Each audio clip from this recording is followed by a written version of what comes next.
আমেরিকার বাড়িগুলো কি সুন্দর হয় না? দেখলে মনে হয় তাকিয়েই থাকি, চোখ ফেরানো যায় না। একজন যেন অপরজনকে টেক্কা দিচ্ছে। আর তারপর শীত, গ্রীষ্ম, বর্ষা যেরকম সময় সেই অনুযায়ী গাছ লাগানো, ফুলের গাছ দিয়ে বাড়িঘর সাজানো, সেগুলো তো আছেই। বিভিন্ন সিজনে বাড়ির বিভিন্ন ভাবে ডেকোরেশন, সেগুলোর কথা তো আমি ছেড়েই দিলাম। এগুলোর জন্য কি এখানে পড়ে থাকতে ইচ্ছে করে? হ্যাঁ, সত্যি কথা বলতে করে। যখন আমি প্রথম এসেছিলাম তখন আমার একদম ভালো লাগতো না। খুব শান্ত, কেউ কথা বলার নেই, সবাই নিজের নিজের কাজেই ব্যস্ত, মনে হয় প্রাণহীন একটা জায়গা। কিন্তু আস্তে আস্তে যখন নিজেকে ভালো লাগা, নিজের সাথে সময় কাটানো, ঘন্টার পর ঘন্টা একাকিত্বকে আপন করে নিতে শিখেছি, তখন বুঝেছি বিনা কারণে অন্যের জীবনে প্রবেশ করা, অন্যকে নিয়ে হাসি ঠাট্টা করা বা পিএনপিসি করা, এর থেকে নিজের কাজ করা, নিজের কাজের সাথে জড়িত থাকা, নিজের আশপাশ, নিজের বাড়ি সবকিছুকে গুছিয়ে রাখা অনেক ভালো। মন ভালো থাকে, পজিটিভিটি দিয়ে ভরা থাকে। এই বাড়িগুলো খালি সাজগোজ আর পজিটিভিটি দিয়ে সাজানো না, বাড়ির মানুষগুলো নিজের কাজের সাথেই জড়িত। অন্যরা কি করছে কি না করছে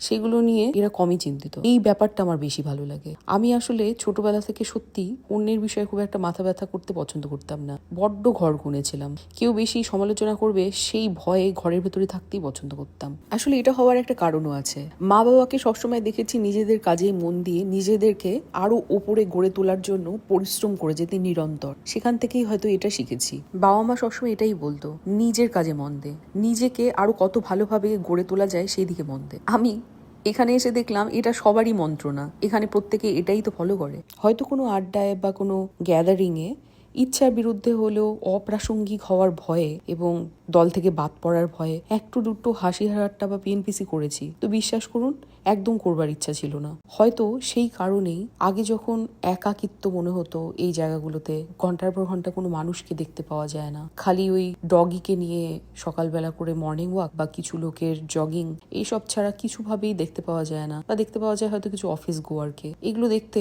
কান্না পেত। এখন ভালো লাগে। মনে হয় নিজের বিজনেসে মাইন্ড করা, এই কথাটা বলা খুব সহজ, করাটা কঠিন। এরা করে দেখিয়েছে। তাই এই বাড়িগুলোকে আমি আরো মুগ্ধ হয়ে দেখি। সত্যি নিজেকে আগে আরো ভালোভাবে ক্রমবর্ধমানভাবে এগিয়ে নিয়ে যাওয়াটাই হয়তো সুন্দরভাবে বাঁচা।